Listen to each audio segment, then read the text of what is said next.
우리 오늘은 존 버년의 철로역정 내용 중에 소설을 중심으로 우리가 계속 묵상하고 있습니다. 두 번째 시간으로 이제 계속 주인공 크리스찬이 이제 지난주에 있었던 여러 가지 우여곡절을 지나서 좁은 문으로 계속 나아가는 그 내용입니다. 책에서는 챕터의 제목이 세상 지혜의 편한 길에서 다시 좁은 문으로. 아마 이거는 존 버년의 책을 썼을 때의 제 2장의 소제목으로 쓴 것 같지는 않고요. 책을 편집한 출판사에서 그 챕터별 가장 중요한 주제를 소제목으로 삼은 것으로 제가 알고 있습니다. 다시 한번 세상 지혜의 편한 길에서 다시 좁은 문으로. 지난 시간 내용을 한번 우리가 복습을 해보면, 이야기를 나눠보면요, 이제 멸망의 도시를 떠나서 영원한 생명을 향해 첫 발을 내디딘 우리 크리스찬이라는 우리 주인공을 만났습니다. 철로역정에 나오는 크리스찬은 그냥 소설에 있는 인물이 아니라 바로 여러분의 이야기, 또 저의 이야기입니다. 우리로 대입해서 봐야 되는 거죠. 그는 귀를 막습니다. 가족의 만류와 이웃의 조롱을 뒤로한 채 외칩니다. 생명, 생명, 영원한 생명. 그걸 외치며 달려갑니다. 우리가 은혜를 깊이 체험했을 때도 그것과 아마 비슷했을 겁니다. 생명, 생명, 영원한 생명, 주님만 따라야지 다짐하며 좁은 길로 들어섭니다. 그런데 순례의 길이라는 게 그렇게 만만치가 않습니다. 왜냐하면 우리 앞에는 사나운 맹수만 있는 것이 아닙니다. 때로는 너무나도 합리적이고요, 달콤해서 거절하기 힘든 그 유혹들이, 우리 대적 사탄은 머리가 나쁘지 않거든요. 그래서 싸납게 하면 오히려 작용과 반작용처럼 반작용이 일어날 걸 알아요. 그래가지고 아주 친절하고 아주 곱고 괜찮은 그런 유혹으로 다가옵니다. 거짓말도 10마디의 말 중에 10마디 다 거짓말이면요, 그거 믿을 사람 없습니다. 10마디 말 중에 9마디는 진실을 담고요, 한마디만 슬쩍 거짓말을 들이밉니다. 그러면은 속는 거죠. 이제 대적 사탄이 크리스찬에게 그런 유혹을 이제 하는 겁니다. 계속 그게 이제 철로역정 가운데 나와요. 우여곡절 진짜 그런 고생을 합니다. 2장에서도 마찬가지인데요. 2장에서는 크리스찬이 이제 그 유혹을 만나요. 핵심은 힘들게 믿어야 해? 꼭 굳이 그렇게? 좀 더 편한 길 있잖아. 좀 더 지름길이 있잖아. 좀 더 점잖은 길이 있잖아. 안전한 길이 있잖아. 이렇게 얘기를 하면서 그 길로 유혹하는 내용입니다. 그래서 이제 이야기 속으로 들어가게 되면, 낙심의 늪에서 크리스찬이 가까스로 빠져나왔죠. 온몸이 진흙투성이었습니다. 근데 쉴 틈이 없었습니다. 왜냐하면 등 뒤에 매달린 무거운 죄의 짐이 여전히 그를 짓누르고 있었기 때문에, 그는 이제 좁은 문을 향해서 전도자를 만나가지고 저기 있는 빛 보입니까? 안 보여요. 그러면 그러니까 문이 보입니까? 안 보여요. 그러면 빛은 보입니까? 보이는 것도 같아요. 그러면은 보일락말락한 희미한 그 불빛만 보고 따라가십시오. 그러면 좁은 문을 만날 것입니다. 그 문을 지나가서 그 다음에 여정을 계속 하십시오. 해가지고 이제 그 길을 향해서 지금 크리스찬이 걷고 있는 거예요. 그때 저 멀리 들판을 가로질러서 한 신사가 다가옵니다. 그 신사의 이름이 뭐냐 하면은 영어 원문에서는 worldly wise man, 그래서 세상 지혜, 이름이 세상 지혜예요. 그는 크리스찬이 이전에 살던 곳과 매우 가까운 도시에 살았는데, 그 도시의 이름이 세속수단이라는 도시에 살던 사람으로서 세상 지혜입니다. 아주 점잖았습니다. 지혜로워 보이기도 합니다. 세상 물정에 아주 밝은 사람이었습니다. 세상 지혜는 크리스찬을 이제 세워두고서요, 짐짓 걱정스러운 표정으로 말을 겁니다. 여보시오, 젊은 양반, 그렇게 무거운 짐을 지고 대체 어디로 가는 겁니까? 크리스찬이 지난주에 본 것처럼 거의 자기 키만한 그 등짐을 지고 있잖아요. 그 죄의 짐이라고 하는, 인생의 그 무게라고 하는 걸 지고 있었는데, 죄의 짐이죠.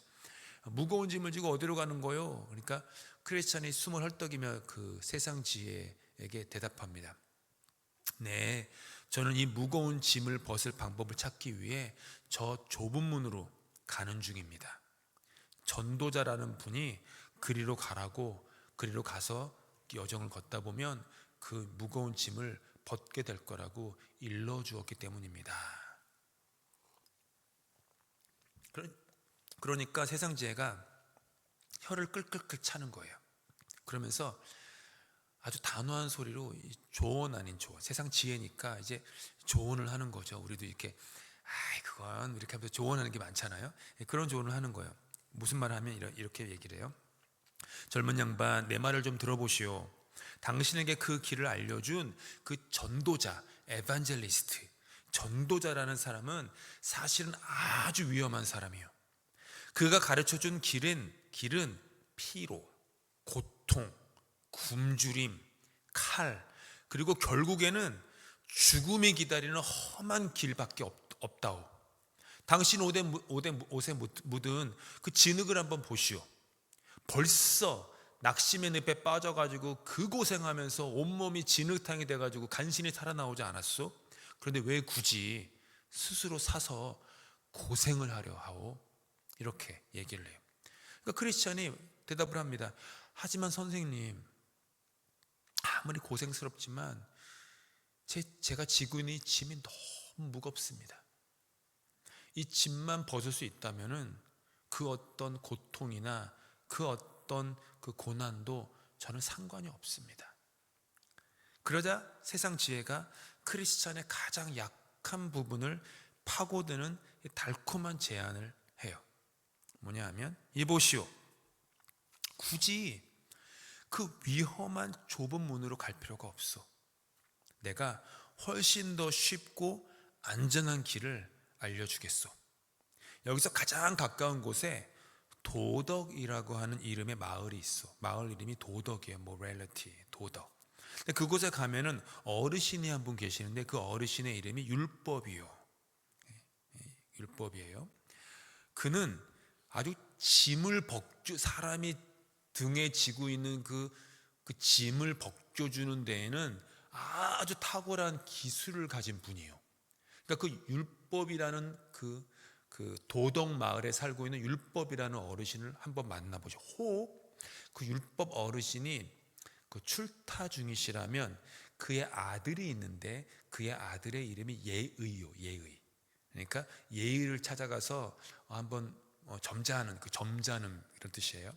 그걸 찾아서 조언을 구하면 당신 짐이 벗겨질 거예요. 그러면서 쐐기를 박듯이 덧붙여요. 그런데 그거 아오? 그 마을은 집세도 엄청 싸고 물가도 저렴하고 이웃들도 아주 점잖은 사람들이라고. 그러니까 당신 가족들 데리고 와서 살기에도 너무 좋은 도시요. 그러니까 굳이 어렵고 험하고 고통스러운 길을 사서 할 필요가 뭐가 있어. 그냥 거기 가서 편하게 행복하게 사시오. 이렇게 얘기를 해요. 자, 크리스찬이 그 얘기를 듣고 넘어가요. 혹 넘어가요. 이제 크리스찬이 이제 철로역정에 보면은요, 귀가 좀 얇아요. 여러분처럼 귀가 얇아요. 그래서 크리스찬이 누가 이렇게 쉽게 설득을 당해요. 그러니까 의지는 결연해가지고 결정은 탁 하는데 또 귀가 얇아.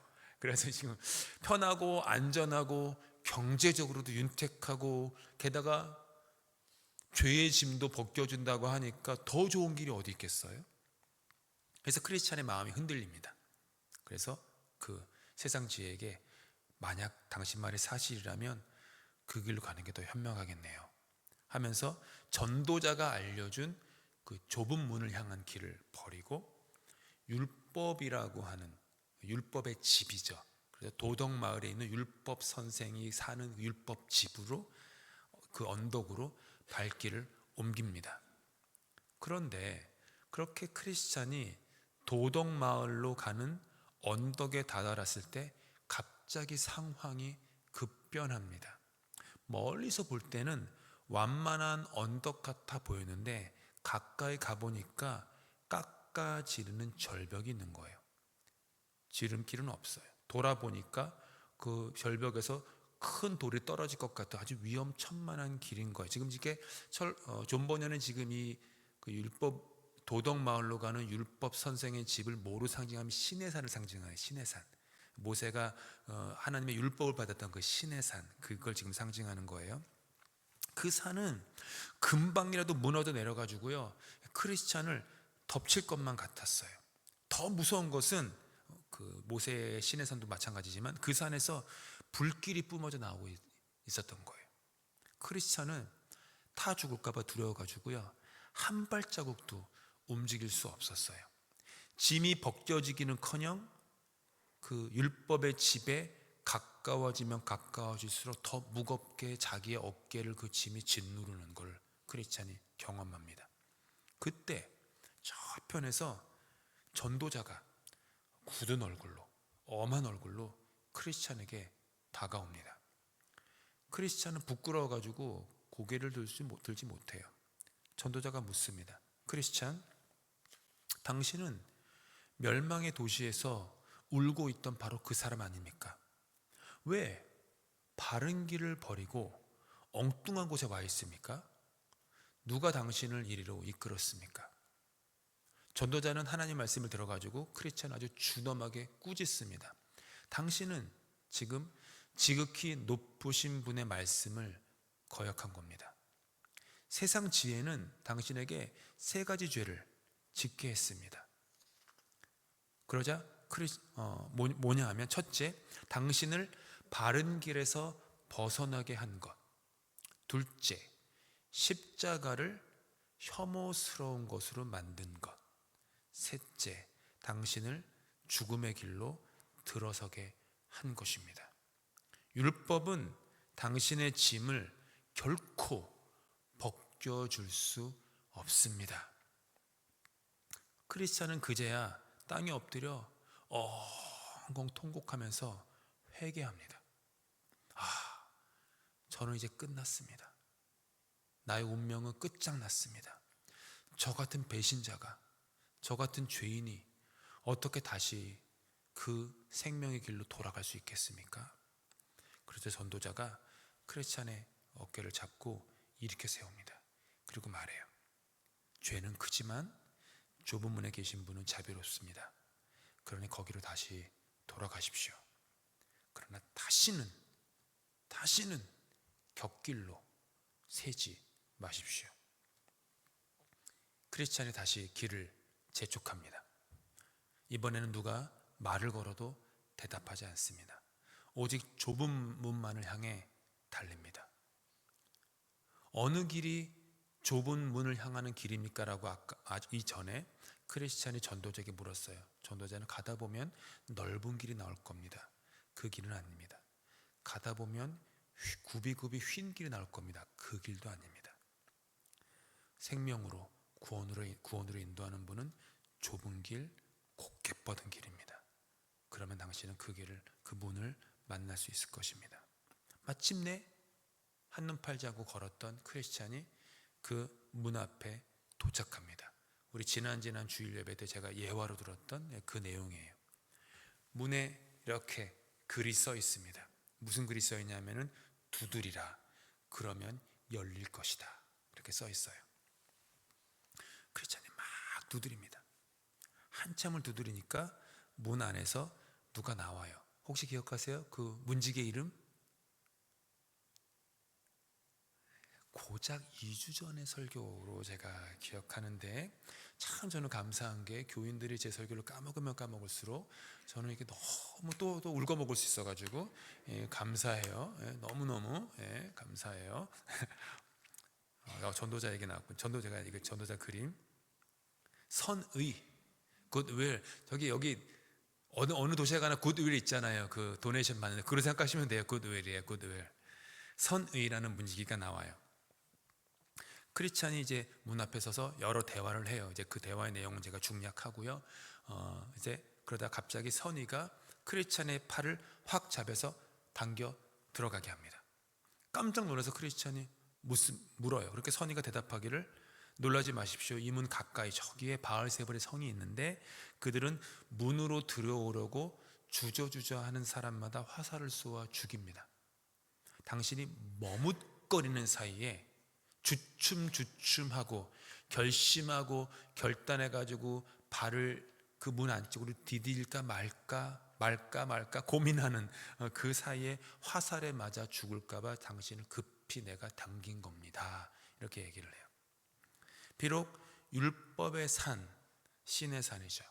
율법의 산을 헤매다가 늦게 도착했지만 선의는 이제 크리스찬을 따뜻하게 맞이해 줍니다.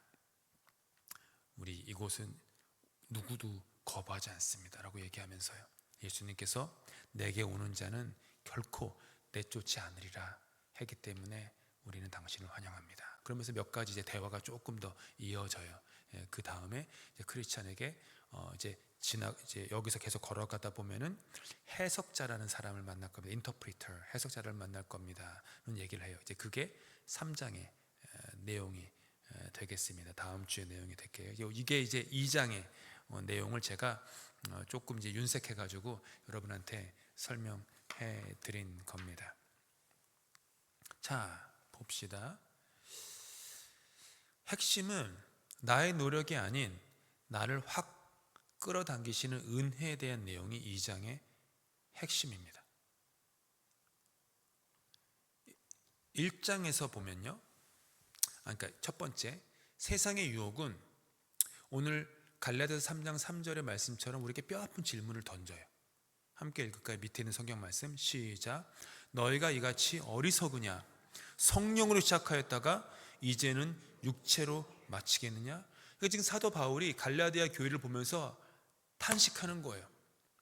너희들 시작 너무 좋았다. 크리스찬처럼 죄짐을 지고서 무거워서 존재의 고민을 하다가 좁은 문, 좁은 길을 향해 걸어가기로 선택한 그 길을 내디딘 그대들이요, 너무 잘했다.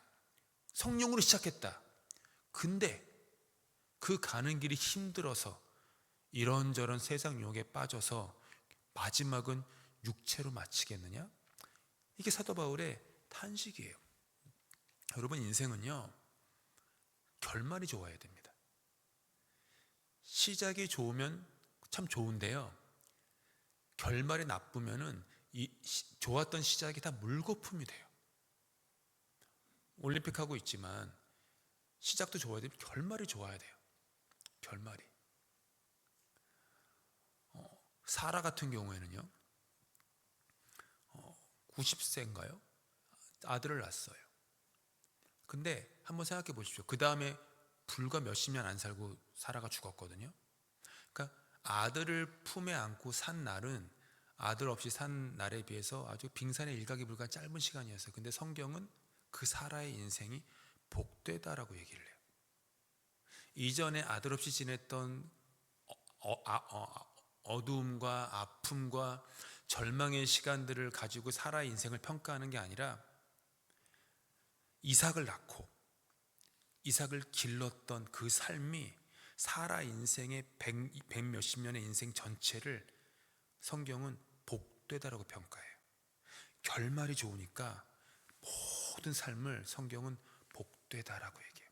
아브라함은 어떻습니까? 70세. 그러니까 성경은 아브라함이 태어나가지고 청년 시절과 중년 시절과 장년의 시절 어떻게 보냈는지 관심조차 없어요. 성경은 아예 얘기를 안 하잖아요. 그래서 우리는 아브라함이 젊은 시절과 중장년 시절을 어떻게 보냈는지 몰라요. 성경이 기록을 안 하니까 관심이 없는 거예요. 성경은 노년에 하나님을 만나서 언약의 백성이 돼가지고 그 믿음을 가지고 살았던 그 후반부의 삶, 그 삶이 아브라함의 삶을 정의하고 설명하고 결정하는 근거였던 거예요. 결말이 좋아야 돼요. 사도 바울은 지금 갈라디아 교인들에게 너희가 이같이 어리석으냐, 지금 애타는 아버지의 마음으로 탄식하는 거예요. 성령으로 시작했는데 왜 육체로 마치려고 하느냐? 크리스찬을 유혹한 세상 지혜의 모습을 한번 상상해 보십시오. 세상 지혜는요, 뿔 달린 마귀의 모습이 아니었습니다. 존 버년이 그린 세상 지혜의 모습은요, 점잖은 신사입니다. 합리적입니다. 심지어 나를 위하는 척합니다. 나를 계속 위하는 척해요. 그가 크리스찬에게 와서 한 말을 한번 다시 한번 들어보십시오. 왜 사서 고생을 합니까? 가족들과 함께 편안하고 행복하게 살 방법이 있습니다. 어쩌면 이것은 우리가 이민사회에서, 직장에서, 그리고 흔들리는 내면 속에서 가장 많이 듣는 소리, 음성인지도 모릅니다. 신앙생활 하는 건 좋아. 너무 유별나게 믿지 마. 기도 생활도 그냥 적당히 대충 하지, 기도 그렇게 열심히 하면 하지 마. 획가닥해 그러다가 그러든지, 너무 기도 길게 하지 마. 그냥 대충 짧게 하고 요식행위 하는 것처럼 기도하고 하나님께 하나님 저 왔어요 라고 안부 인사만 묻고 나와. 뭐 그렇게 할 말이 많다고, 뭐 하나님이 모든 걸 아신다고 했잖아. 근데 왜 미주알고주 하나님 앞에 나와가지고 다 귀찮게 잔소리하는 것처럼 얘기해. 뭐 이런 식으로 일견 합리적이 같기도 해요. 일견. 그렇죠. 교회 봉사도 좋아. 예배 드리는 거 좋아. 일단 먹고 사는 게 먼저지. 주일 예배 한 번 드리면 되지. 뭐 굳이 그렇게 유별나게 수요일도 가려고 그래. 피곤한데. 뭐 다들 자고 있는데 뭐 하루 토요일에 이렇게 뭐 새벽에 뭐 오려고 그래. 그렇게 뭐 온다고 출석 체크하는 것도 아니고 돈을 주는 것도 아니고, 게다가 눈도 오잖아, 날도 춥잖아, 나가서 미끄러지면 어떡해, 막 이런 게 있죠. 봉사하지 마. 그러면서 이렇게 얘기해. 도덕마을로 가라고. 가서 착하게 살라고. 도덕이요, 도덕. 법 잘 지키라고. 율법이죠.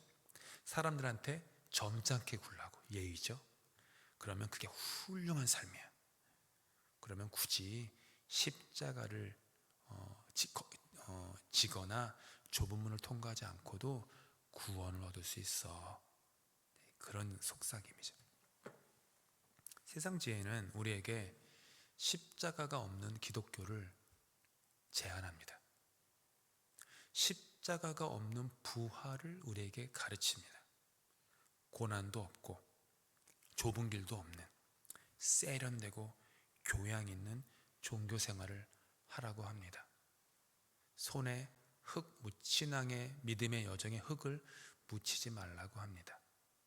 발바닥에 신앙의 여정을 걷는 먼지를 묻힐 필요 없다고 합니다. 그냥 고상하게 살면 돼. 우리 중에 고생을 좋아하는 사람이 세상에 어디 있습니까?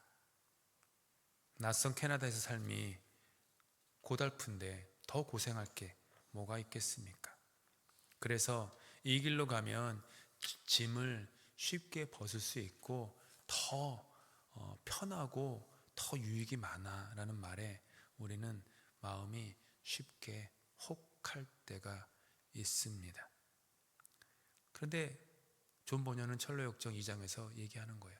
세상 지혜가 주고자 하는 평안은 가짜다. 세상 지혜가 주고자 하는 구원은 가짜다. 세상 지혜가 주고자 하는 구원은 가짜다. 겉모습은 윤택하게 할지 몰라도 일견 그게 쉬운 길이고 편한 길인 것처럼 보일지 모르지만 영혼 깊은 곳에 있는 죄의 짐, 존재의 허무라는 것은 결코 그런 것으로 벗겨지지 않는다. 편안한 삶과 평안한 삶은 다르다. 세상 지혜는 결코 우리를 평안의 길로 인도하지 않고 편안하라고 인도한다. 근데 그렇게 살아서는 안 되지 않습니까? 신앙 여정도 그렇지만 이민 생활도 아주 작은 공부를 학생이 돼가지고 공부를 할 때도요, 편안한 방법으로 어떻게 그 길을 갈 수 있습니까? 손과 발에 흙을 묻히고 땀을 흘리고 수고의 떡을 먹고 고난의 밥을 먹어야만 합니다. 방법이 없어요. 고난의 밥을 먹어야만 합니다. 십자가의 문을 지난 사람만이 부활의 영광을 맞이하는 것이지, 십자가를 우회해서 부활로 들어갈 수 있는 방법은 세상 어디에도 없습니다. 그래서 이런 세상 지혜의 달콤한 속삭임, 그런 거에 속지 마십시오. 속으면 안 됩니다. 그거는 잠깐 몸은 편안할지 모르지만 영혼은 더 무거운 짐에 눌리는 것이기 때문이죠. 두 번째는 율법의 산에 대한 내용입니다. 나의 행위로는 짐을 벗을 수 없다라는 레슨이겠죠. 세상 지혜의 말을 듣고 찾아간 곳은 율법의 집이었습니다. 물론 집까지 가지 못했지만요, 쉼터인 줄 알았어요, 그곳이. 근데 불을 뿜는 무시무시한 산이었습니다. 갈라디아서 3장 10절 말씀 이렇게 선언합니다. 함께 읽을까요? 무릇 율법 행위에 속한 자들은 저주 아래에 있나니. 이 저주 아래가 이제 불을 뿜는 것 같은 그런 형상으로 나오죠. 복음의 은혜보다 나의 어떠함 앞세울 때, 그러면 우리는 율법 앞에 서게 됩니다. 나의 행위를 계속 생각하는 거죠.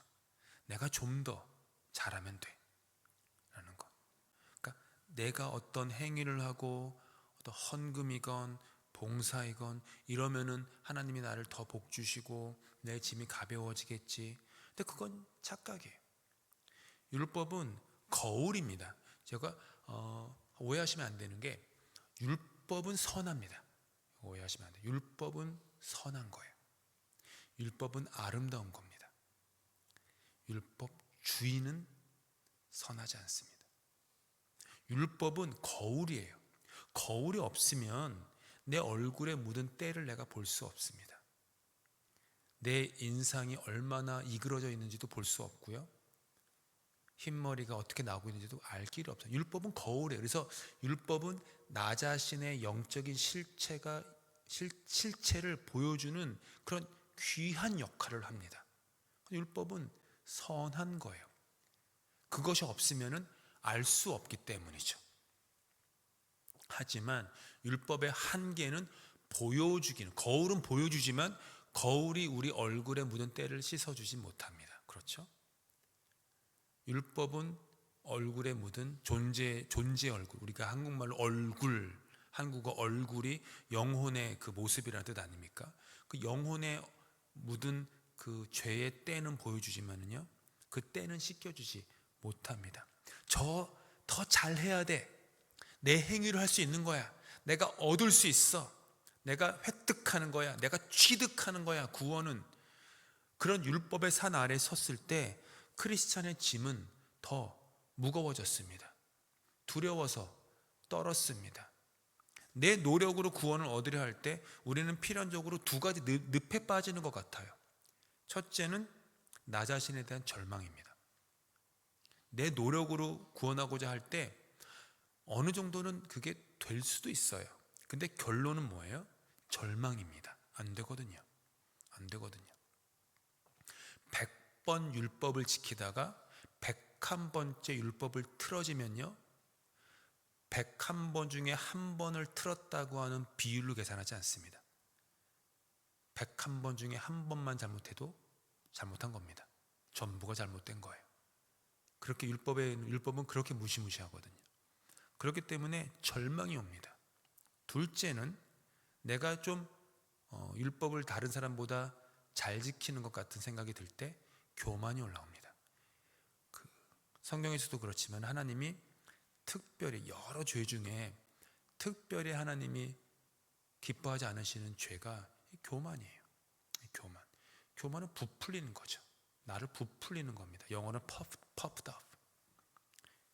내가 부풀려, 허영. 제가 지난번에 우리 새신자반 그 교리 공부할 때 그 레위기 제사법 얘기할 때 소재에서 넣지 말아야 될 건 뭐라고 했죠? 누룩을 넣지 말라고 했잖아요. 누룩은 부풀리는 겁니다. 하나님께서 곱게 빻은 가루를 제물로 바칠 때 절대 거기에 누룩을 넣어서는 안 돼. 누룩은 부풀리는 거예요. 내가 이런 사람이야.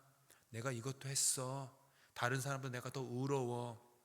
적어도 내가 경주에서 앞서 있어. 그런 교만. 바리새인과 사두개인들이 가졌던 그런 교만. 근데 그게 가장 치명적인 그 걸림돌이거든요. 하나님 나라에 들어가는데. 전도자는 단호하게 얘기해요. 율법으로는 그 누구도 죄를 벗을 수 없다라고요. 우리를 자유케 하는 것은 나의 노력이 아니라 예수 그리스도의 은혜, 우리가 불렀던 모든 것이 오직 은혜, 은혜, 은혜입니다. 마지막으로 선의와 좁은 문에 대한 묵상을 우리가 해볼 수 있습니다. 결국 크리스찬이 살 길은 뭐였냐 하면 다시 좁은 문으로 돌아가는 것 뿐이에요. 그 길밖에 없어요. 다른 길은 없나니, 다른 길은 없나니. 좁은 문을 지나야만 예수께로 가기 때문에 다른 길은 없나니. 그래서 실수하고 넘어지고 크리스찬처럼 이런 배반자가 어떻게 다시 용서받을 수 있습니까? 그래도 용서하세요. 배반했더라도 배신했더라도 다시 돌아가는 겁니다. 좁은 문으로 들어가라고, 마태복음에 나온 말씀처럼 좁은 문으로 들어가라고 하는 것처럼 생명으로 인도하는 문은 좁고 협착합니다. 우리가 지난 몇 주 동안에 그런 문에 대해서 우리가 계속 묵상하고 있잖아요. 주일에. 오늘 이야기의 절정은 어떻게 보면은 크리스찬이 좁은 문 앞에 도착했을 때 일어난 일이라고 할 수 있죠. 문지기 선의가 문 앞에서 주저하는 크리스찬을 확 잡아당기는 거.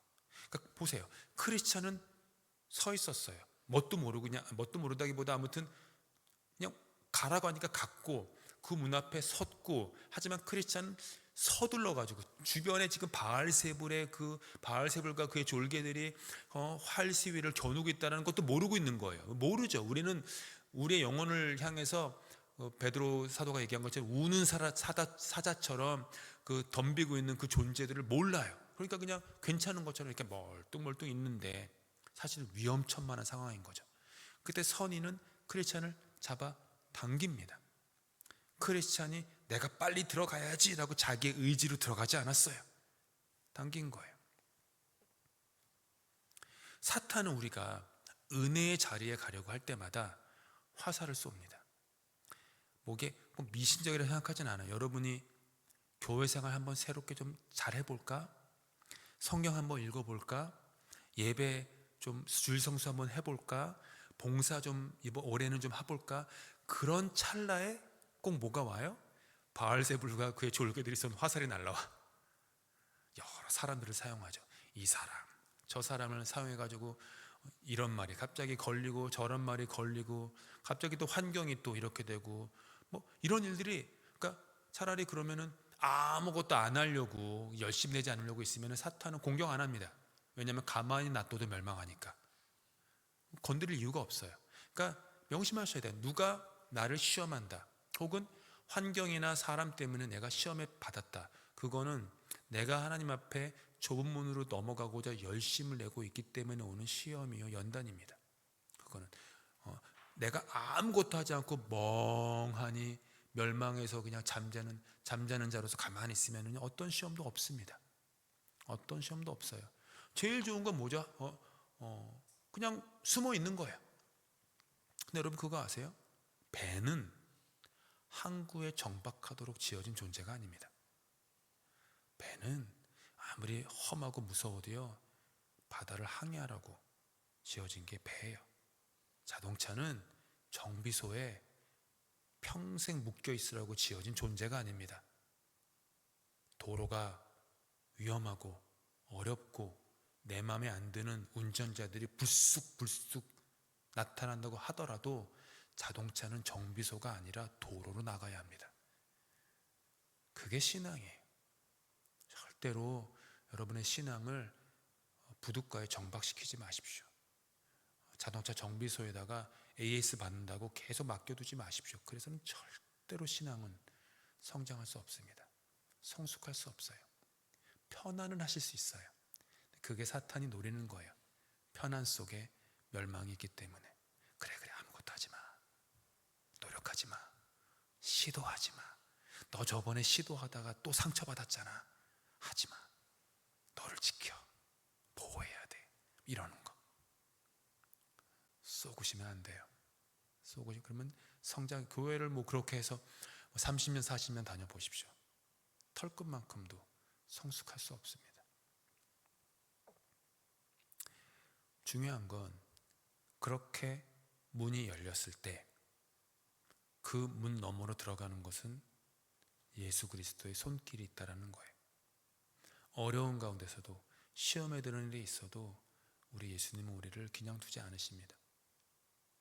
붙잡아서 확 잡아 끌어 당기십니다. 주님은 확 잡아당기시지 확 내동댕이 치지 않으십니다. 우리를. 그게 은혜예요.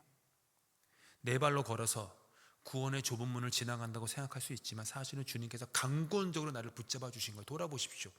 그때는 내가 선택한 거야 했을지 모르지만 아까 우리 모든 것이 은혜라는 찬양 고백하고 돌아보고 나니 지나온 길을 발자국을 돌아보니 모든 것이 나를 확 잡아당기는 주님의 은혜였습니다.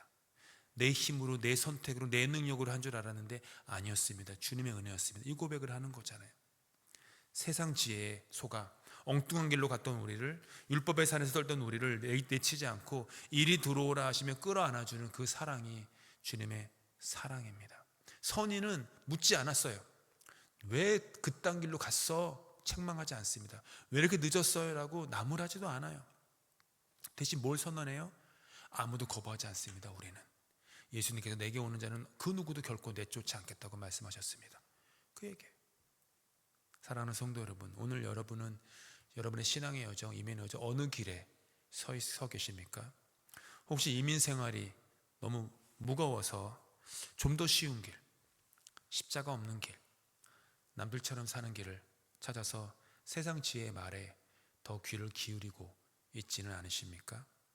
아니면 내가 하면 돼, 내가 완벽해지면 돼, 내가 잘하면 되지 라고 하는 강박 속에 율법의 산 아래에서 무거운 돌짐을 지고 신음하고 계시지는 않습니까? 도덕도 율법도 세상의 처세술도 우리의 영혼의 짐을 벗겨줄 수는 없습니다. 우리의 짐은 오직 십자가의 길, 좁은 문을 통과해서 예수 그리스도를 만날 때에만 벗겨집니다. 이 좁은 문에서, 그 좁은 문에서 주님은 저와 여러분을 기다리고 계십니다. 주저하는 나의 손을 잡아 거친 세상의 화살로부터 안전한 은혜의 성벽 안으로 확 끌어당기십니다. 은혜를 부어주세요. 세상의 시험과 환난이 없어지는 면역 상태를 주님은 우리를 만들지 않으십니다. 주님께 시험과 환난과 고통을 없애달라고 기도하시면 주님은 어떻게 응답하시는지 아세요? 100이면 100입니다. 그 고통과 시험과 환난을 여러분의 삶에서, 저와 여러분의 삶에서 없애지 않으신 대신 그 시험과 환난과 고통을 지나갈 수 있는 힘과 권능을 주실 겁니다. 그게 하나님의 은혜입니다. 그 은혜 가운데 늘 주님을 바라보면서 주님이 나를 이끄십니다. 주님 은혜 없이는 오늘도 저는 문 앞에서 주저주저하는 연약한 인생입니다. 주님 나를 이끌어 주십시오. 세상 지혜에 귀 기울이지 않고 주님만 바라보며 그 좁은 문으로 걸어가게 하여 주시옵소서. 그곳에서 예수님을, 땅끝에서 주님을 만나게 해 주시옵소서. 이런 마음으로 우리 함께 신앙의 여정을 걸어갈 수 있는 저 여러분 다 되실 수 있기를 축복합니다.